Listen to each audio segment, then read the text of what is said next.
Even astronauts need a place to stay before they rocket into space. The crews of the space shuttle launching from Kennedy Space Center in Florida, that place was the Astronaut Crew Quarters, a set of bedrooms, offices, and facilities built into the center's operations and checkout building. Resembling a college dorm, the crew quarters doesn't scream technology in space as much as it whispers comfort and familiarity. And that's the idea. Give the astronauts a place to relax, eat, and sleep before they go to work in space on missions that will mark some of the most taxing times in their lives. My first impression when I arrived was, wow, I'm in Astronaut Crew Quarters. I mean, you walk in, it was before it had been remodeled on my first flight, and these are the rooms that the Apollo astronauts stayed in. There's nothing fancy about it, you know, it's not going to the Ritz-Carlton. It wasn't even a Motel 6, but it was Astronaut Crew Quarters, and that was really special. Gemini astronauts were the first to stay in the crew quarters. All the Apollo astronauts slept here before going to the moon. The facility grew when the space shuttles began taking more and more people into space at a time. The aura of crew quarters grew with each landing and each new spaceflight achievement, even among the astronauts. A couple of the rooms were seen publicly on launch day, but most of it remained a mystery until the shuttle's retirement. Kennedy Space Center Director Bob Cabana, a former astronaut who spent many nights in crew quarters preparing for his missions or helping others get ready for theirs, showed off some of the lesser-known areas of the facility, along with the spots that are familiar to space program enthusiasts. The dining room, what you guys probably remember seeing all the time, is the crew's sitting at the table, and they're all smiling, and everybody's up and ready for launch, and they're in their crew shirts, and they take general shots of everybody, and then they move off, and then the crew actually sits down and eats.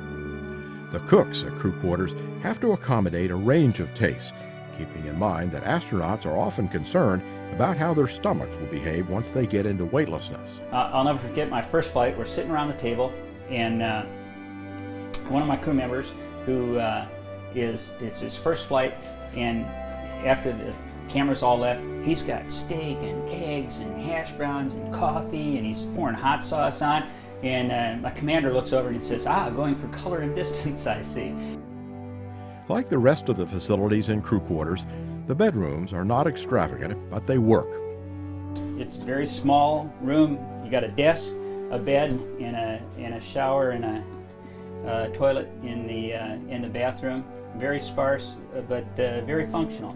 It's very quiet. It's an elevated floor back here with sound insulation underneath, sound insulation up above, and so crews that are on weird schedules can actually come in here and get some sleep.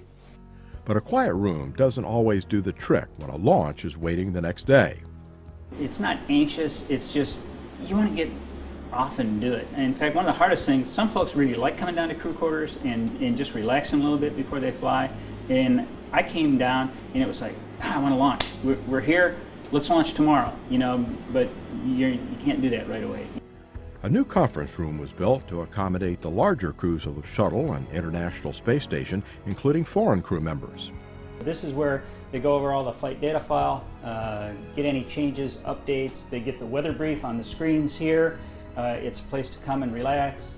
We have simulators that simulate robotic arm operations for both shuttle and station, as well as a simulator that lets you actually land the space shuttle. And it's a pretty good simulation. Space is a lousy place to get sick, so specially trained doctors and nurses along with exam rooms are on hand to make sure everyone stays well before heading into orbit.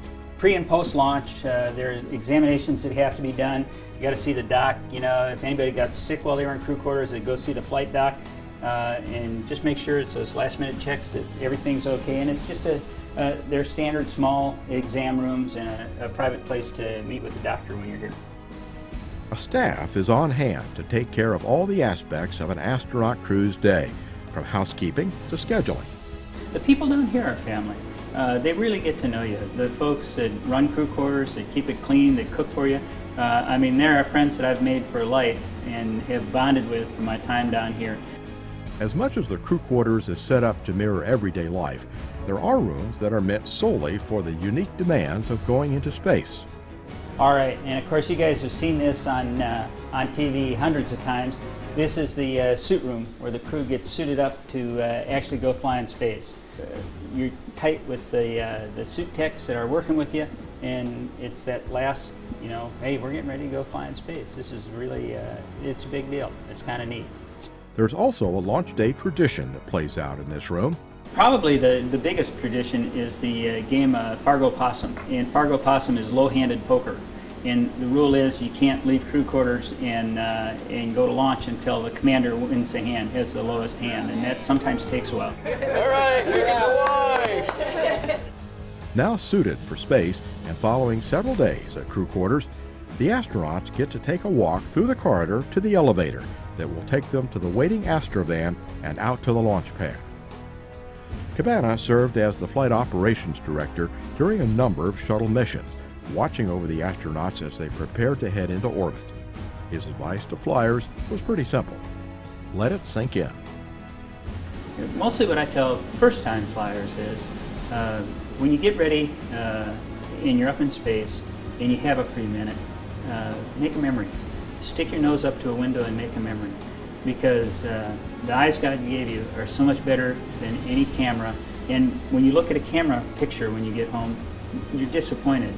It's just not as vibrant, it's not as real as it is when you just look out the window and make a memory.